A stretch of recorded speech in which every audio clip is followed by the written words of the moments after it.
Hello, I'm Edgar Miranda. This is a clip from my review of The Force Awakens. If you like it, please consider watching the full review. Before we begin, let's address the elephant in the room. This movie borrows a lot from A New Hope.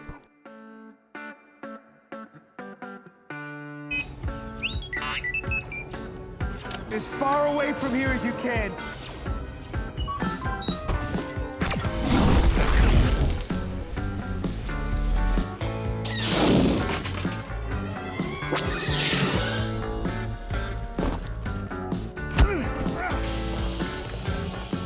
Darth Vader.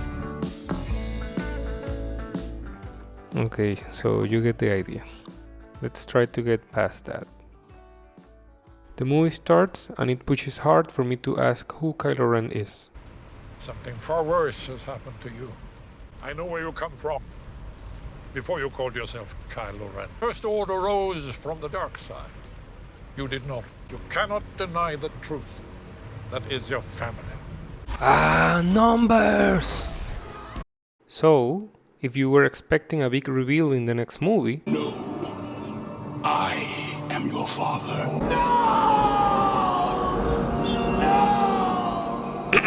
You won't get there with this right up front. I know where you come from.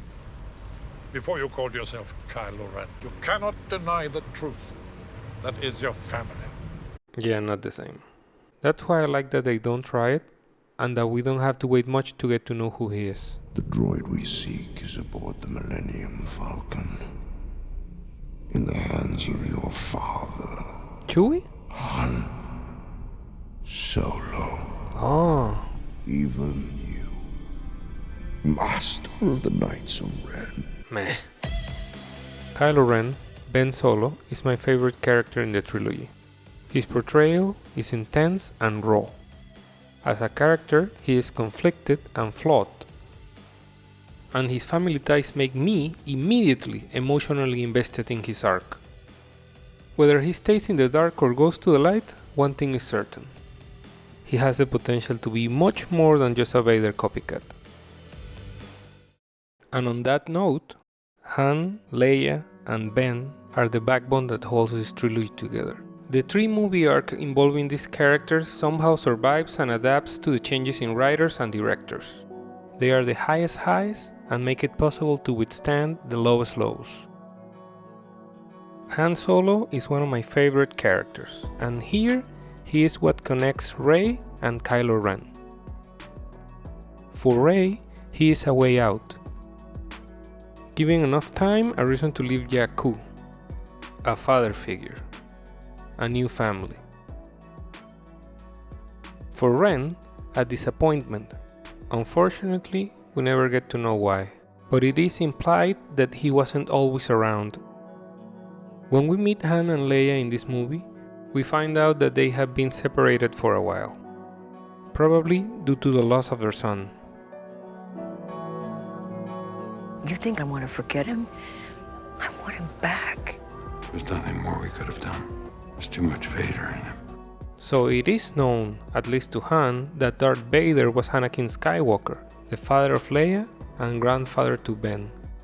I will one day read this book. But my favorite line of them together is when Leia answers this question. If Luke couldn't reach him, how could I? Luke is a Jedi. You're his father. Stories between fathers and sons have a special place in my heart. And this one is really tragic. One of the more interesting aspects of Kylo Ren is that unlike his grandfather, who was a seasoned warrior by the time he became the almost always calm and collected Darth Vader, Ben Solo is a brat. According to Snoke, he hasn't even finished his training. He throws tantrums when things don't go his way. He deflects guilt like a kid. And he idolizes something that his grandfather renounced at the end.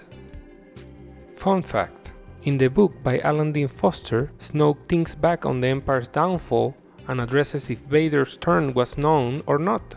Kylo Ren. I watched the Galactic Empire rise and then fall. The gullible prattle on about the triumph of truth and justice, of individualism and free will, as if such things were solid and real instead of simple subjective judgments. The historians have it all wrong. It was neither poor strategy nor arrogance that brought down the empire.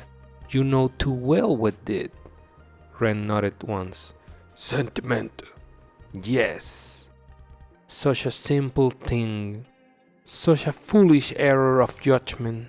A momentary lapse in an otherwise exemplary life.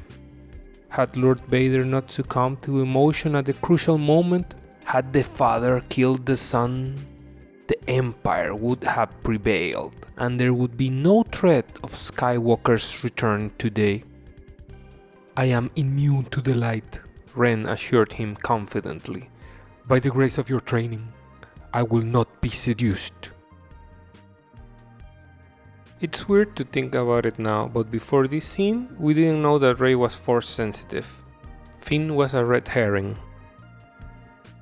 I like how when she calls Ren a creature in a mask and he removes it, she's so surprised that the monster is a young man with a mild-mannered face.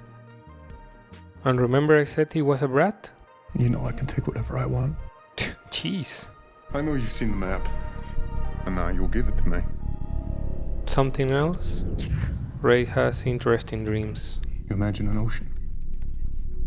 I see it. I see the island. I also like, knowing where the story of these two end up, that it was here that she used the Force for the first time.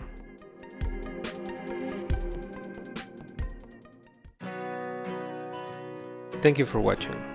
Please subscribe. And if you want to further support the channel, please check my Patreon page. See you next time. Who are you?